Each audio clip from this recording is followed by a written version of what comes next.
सदन का सत्र चल रहा है, लेकिन इस सत्र के चलने के दौरान भी घटनाएं जो है वो थमने का नाम नहीं ले रही है। यानी कि मुस्लिमों के खिलाफ जो 2024 के लोकसभा चुनाव के संपन्न होने के बाद एक सिलसिला शुरू हुआ था, उस पर अब तक विराम नहीं लगाया जा सका है। लेकिन इस बीच आपको ये भी मैं बताऊं कि आखिरकार संसद में जिस तरीके से कई मुद्दों पर चर्चा हुई, लेकिन इनमें दूर दूर तक अगर प्रमुखता से देखा जाए तो मुस्लिमों से जुड़े मुद्दे को नहीं उठाया गया।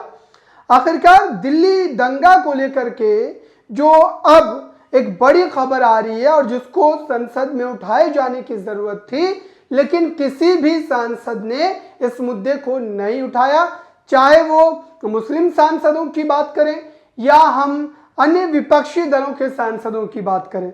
दरअसल दिल्ली में जो दंगा हुआ, इसको लेकर के जनसत्ता ने खबर छापी है।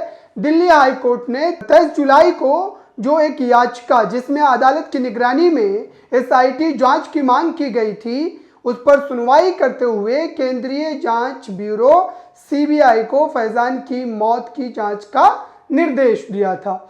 अब इस मामले को संसद में उठाए जाने की जरूरत इसलिए भी थी कि इस पूरे मुद्दे को जिस तरीके से नैरेट किया गया और इसको जिस शक्ल में ढालने की एक कोशिश की गई थी, ये दरअसल सरकार की मंशा को दर्शा रहा था।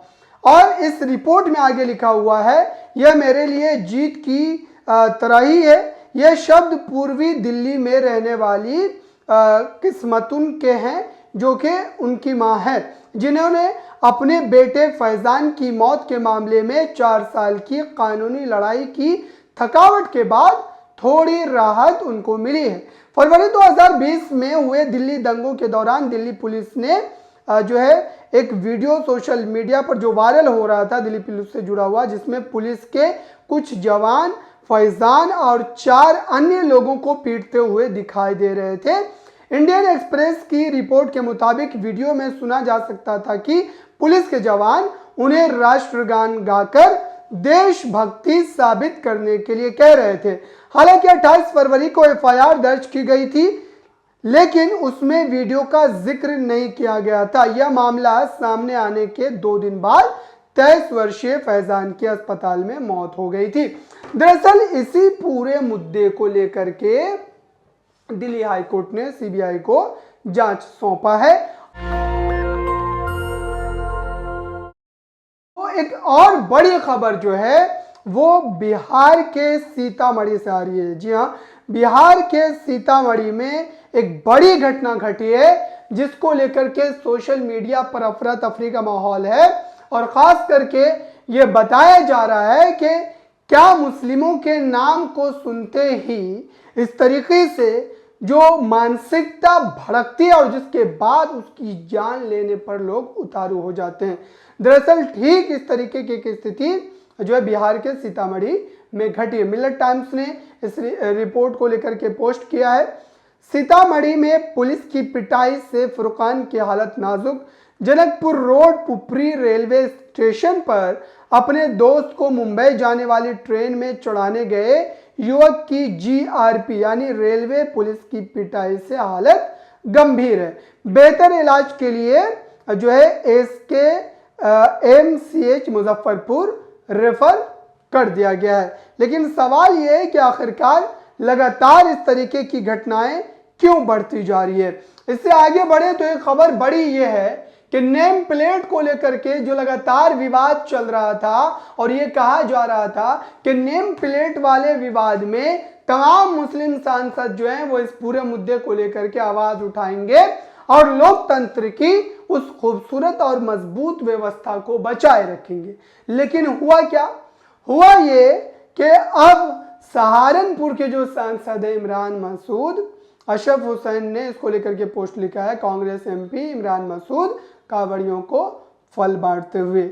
यह गलत बात नहीं है, लेकिन सवाल यह है कि आखिरकार क्या ये सांसद अपनी उस पहचान को जानबूझ करके इस तरीके से पेश करने की कोशिश कर रहे हैं कि हम आपके साथ हैं, और जिनका इन्होंने वोट लिया उनकी लड़ाई कौन लड़ेगा?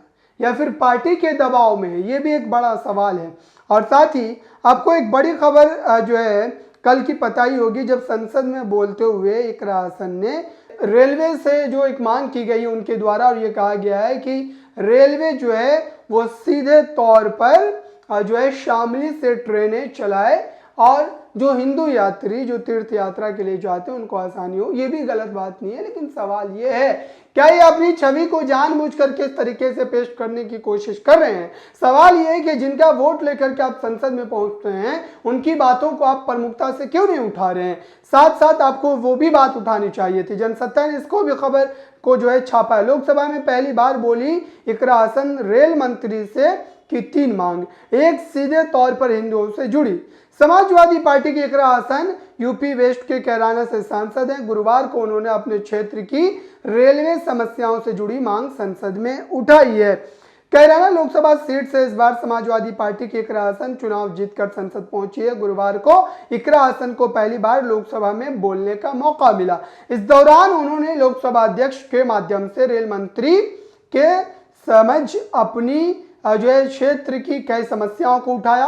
लोकसभा में बोलते हुए इकरा हसन ने रेल मंत्री से शामली को सीधे ट्रेनों के जरिए हिंदू तीर्थ स्थलों प्रयागराज और वैष्णो देवी से जोड़ने की मांग की। उन्होंने कहा कि लंबे समय से क्षेत्र के लोगों की ऐसी मांग रही है, सीधे ट्रेनें चलने से पूरे इलाके का फायदा होगा।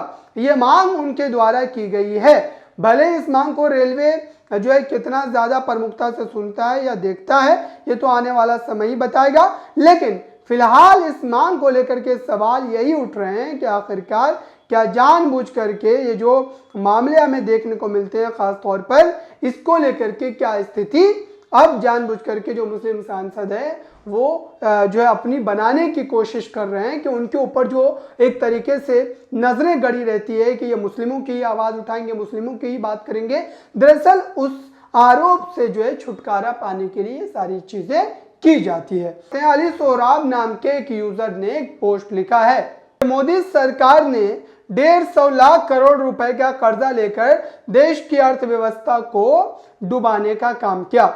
मोदी सरकार ने केवल अपने चंद पूंजीपति मित्रों का 16 लाख करोड़ रुपए का कर्जा माफ किया और पिछले 70 वर्षों में सरकारों ने जितना कर्ज लिया उसका 2 गुना कर्ज मोदी सरकार ने अकेले ले लिया।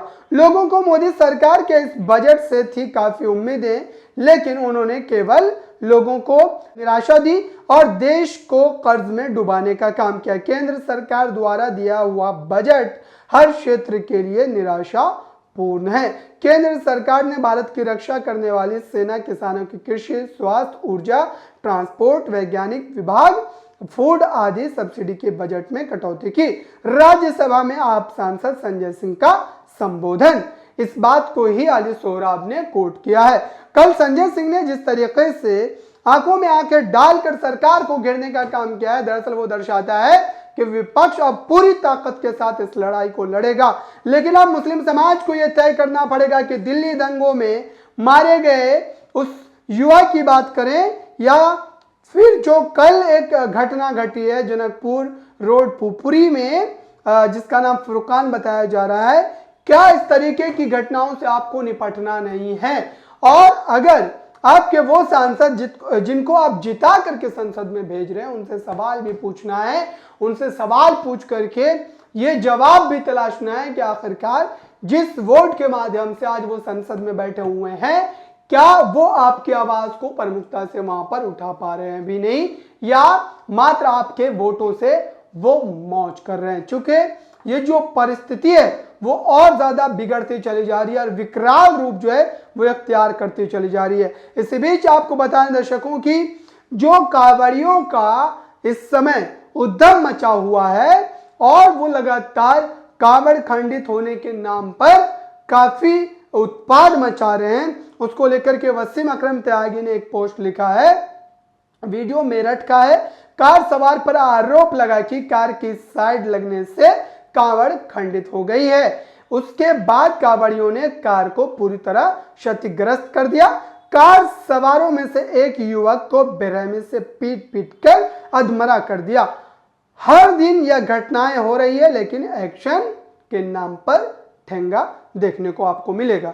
यानी कि सरकार क्या वोट बैंक को बचाए रखने के लिए कांवड़ियों पर एक्शन नहीं ले रही है, इनके ऊपर क्या एक्शन नहीं लेना चाहिए? क्या कानून व्यवस्था को बहाल करने की जिम्मेदारी योगी सरकार की नहीं है?